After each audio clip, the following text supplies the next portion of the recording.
قال رحمه الله تعالى: باب استحباب العزلة عند فساد الناس والزمان أو الخوف من فتنة في الدين ووقوع في حرام وشبهات ونحوها. قال الله تعالى: ففروا إلى الله إني لكم منه نذير مبين. وعن سعد بن أبي وقاص رضي الله عنه قال: سمعت رسول الله صلى الله عليه وسلم يقول: إن الله يحب العبد التقي الغني الخفي. رواه مسلم. وعن أبي سعيد الخدري رضي الله عنه قال: قال رجل: أي الناس أفضل يا رسول الله؟ قال: مؤمن مجاهد بنفسه وماله في سبيل الله. قال: ثم من؟ قال: ثم رجل معتزل في شعب من الشعاب يعبد ربه. وفي رواية: يتقي الله ويدع الناس من شره. متفق عليه. بسم الله الرحمن الرحيم. قال المؤلف رحمه الله تعالى في كتاب رياض الصالحين: باب العزلة، باب استحباب العزلة عند فساد الناس وتغير الناس وفساد الزمان وخوف الفتنة وما أشبه ذلك. واعلم أن الأفضل المؤمن الذي يخالط الناس ويصبر على أذاهم، أفضل من المؤمن الذي لا يخالط الناس ولا يصبر على أذاهم. ولكن أحيانا تحصل أمور تكون العزلة فيها خيرا من الاختلاط بالناس.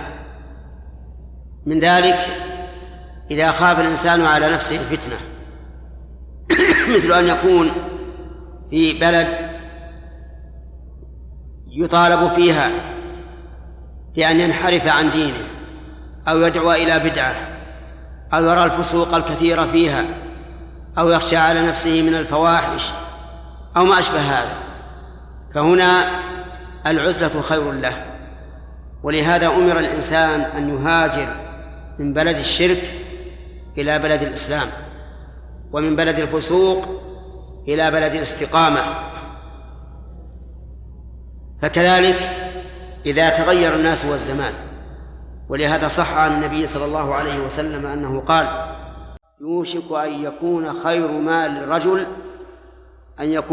مال الرجل غنم يتبع بها شعف الجبال ومواقع القطر يفر بدينه من الفتن. فهذا هو التقسيم. العزلة خير إن كان في الاختلاط شر، وإلا فالأصل أن الاختلاط هو الخير. يختلط الإنسان مع الناس، يأمر بالمعروف، ينهى عن المنكر، يدعو إلى حق، يبين للناس، فهو خير. لكن إذا عجز عن الصبر وكثرت الفتن فالعزلة خير، ولو أن يعبد الله على رأس جبل أو في قعر وادي. وبين النبي عليه الصلاة والسلام فضل الرجل الذي يحبه الله عز وجل، فقال: إن الله يحب العبد التقي الغني الخفي. التقي الذي يتقي الله عز وجل فيقوم بأوامره ويجتنب نواهيه، يقوم بأوامره من فعل الصلاة وأدائها في جماعة، يقوم بأوامره من أداء الزكاة وإعطائها مستحقها، يصوم رمضان، يحج البيت، يبر بوالديه، يصل أرحامه، يحسن إلى جيرانه، يحسن إلى اليتامى، إلى غير ذلك من أنواع التقى والبر وأبواب الخير.